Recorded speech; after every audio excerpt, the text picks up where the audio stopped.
नमस्कार, आप देख रहे हैं वीके न्यूज और मैं हूं आपके साथ मयंक गौड़। इसी साल मार्च के महीने में तुर्की में भूकंप आया।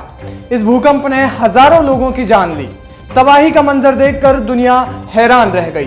तबाही इतनी ज्यादा थी कि इस भूकंप से 45,000 से ज्यादा लोगों की मौत हो गई और $104 बिलियन से ज्यादा का नुकसान हो गया। इसके बाद इस साल का सबसे बड़ा भूकंप शुक्रवार को मोरक्को में देखने को मिला। इस भूकंप की तीव्रता 6.8 रिक्टर स्केल पर मापी गई। भीषण तबाही में 296 लोगों की मौत और 155 लोग घायल हो गए हैं। मोरक्को में इस भयानक भूकंप के बीच भारत के प्रधानमंत्री नरेंद्र मोदी ने सहायता देने का वादा किया। एक्सपर्ट्स का मानना है कि मोरक्को में हर दिन औसतन एक भूकंप तो आता ही है। लेकिन आपको जानकर हैरानी होगी कि इस भूकंप की भविष्यवाणी लॉकडाउन में ही कर दी गई थी। ये बहुत दिलचस्प है क्योंकि भूकंप का अनुमान लगाए जाने की टेक्नोलॉजी दुनिया भर में इजाद अभी तक नहीं हो पाई है। इसी साल बीती 23 जुलाई को दुनिया भर के 70 से ज्यादा वैज्ञानिकों ने एकेडमिक जर्नल साइंस में एक आर्टिकल लिखा।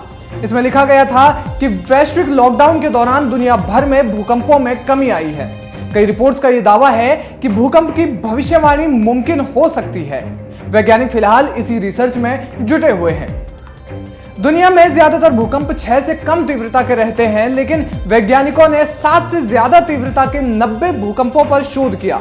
कई रिपोर्ट्स का यह दावा है कि मोरक्को जैसे भूकंप के आने की संभावना पहले से ही जताई जा रही थी। हालांकि ये कब आएगा, इस पर संशय की स्थिति बनी हुई थी। वैज्ञानिकों ने 7 से ज्यादा तीव्रता वाले 90 भूकंपों पर रिसर्च की है, जिसमें 3026 सैटेलाइटों के माध्यम से वैज्ञानिकों ने उन संकेतों का पता लगाया था जो भूकंप से पहले उभरते हैं। ये भूकंप के पूर्वानुमान में अहम साबित हो सकते हैं। इसके माध्यम से फिलहाल पूरे विश्व में भूकंप के पूर्वानुमान पर रिसर्च जारी है। अब आसान भाषा में ये समझते हैं कि दुनिया में भूकंप आता कैसे है। वास्तव में धरती के अंदर कुल 7 प्लेट्स होती हैं जो हमेशा कार्य करती हैं।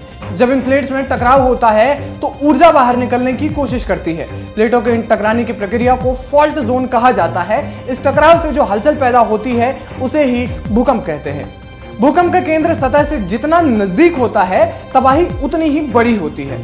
कई रिसर्च में ये जानकारी सामने आई है कि हिमालयी क्षेत्रों में 48% भूकंप मार्च, अप्रैल और मई के सूखे और प्री मानसून महीनों के दौरान आते हैं, जबकि केवल 16% भूकंप मानसून के मौसम में आते हैं। बारिश के मौसम के दौरान भूमि का 4 मीटर हिस्सा लंबवत और क्षैतिज रूप से दब जाता है। जब सर्दियों में पानी गायब हो जाता है तो प्रभावी रिबाउंड क्षेत्र अस्थिर हो जाता है और भूकंप की संख्या बढ़ जाती है। आपको बता दें कि इतिहास का सबसे बड़ा भूकंप मई 1960 में चिली में दर्ज किया गया था। यह भूकंप 9.4 और 9.6 की तीव्रता का था, जिससे लगभग 10 मिनट तक जमीन हिली थी। इस भूकंप में करीब 6000 से ज्यादा लोगों की जान चली गई थी।